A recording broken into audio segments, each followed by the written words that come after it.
ఒకరోజు నేను ద్వారకామాయిలో కూర్చొని ఉన్నాను. అకస్మాత్తుగా అదే మన అమరావతి నివాసియకు దాదాసాహెబ్ కాపర్దేవ్ ఉన్నాడు గదా, అతని భార్య తన చిన్న కొడుకుతో కలిసి నా వద్దకు వచ్చింది. షిరిడీలో చాలా రోజులు ఉంది. ఒకనాడు ఆ కపర్దేవ్ కుమారునికి తీవ్ర జ్వరము కూడా వచ్చింది. అది ప్లేగు జ్వరముగా మారింది. ఆ తల్లి మిక్కిలి భయపడింది.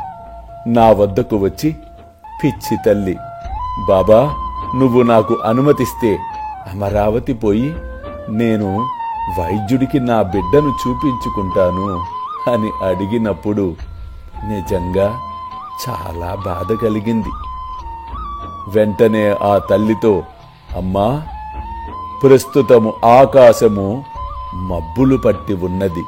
కొద్దిసేపటిలో మబ్బులన్నీయూ చెదిరిపోయి నిర్మలమైన ఆకాశమును చూచెదవు అనుచు నా చేతులను పైకెత్తి చూపగా నా చంకలోని కోడిగుడ్లంత పరిమాణము గల ప్లేగు పొక్కులను చూచి ఆ తల్లి భయకంపితురాలయ్యింది.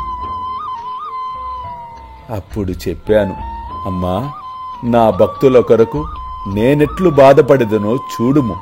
వారి కష్టములన్నీయూ నావే.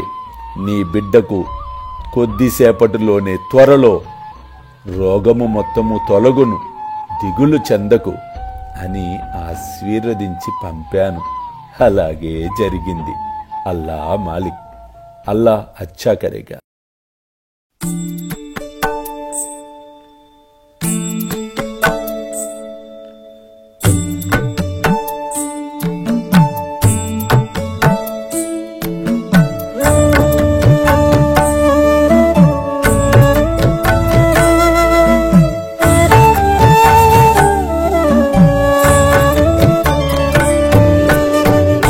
స్వామి సుఖే నిద్ర కరవదూత బాబా కర సాయినాథ చిన్మయ హే సుఖ దామ జావుని పహుడా ఏకాంత అతా స్వామి సుఖే నిద్ర కరవదూత బాబా కర సాయినాథ చిన్మయ హే సుఖ దామ జావుని పహుడా ఏకాంత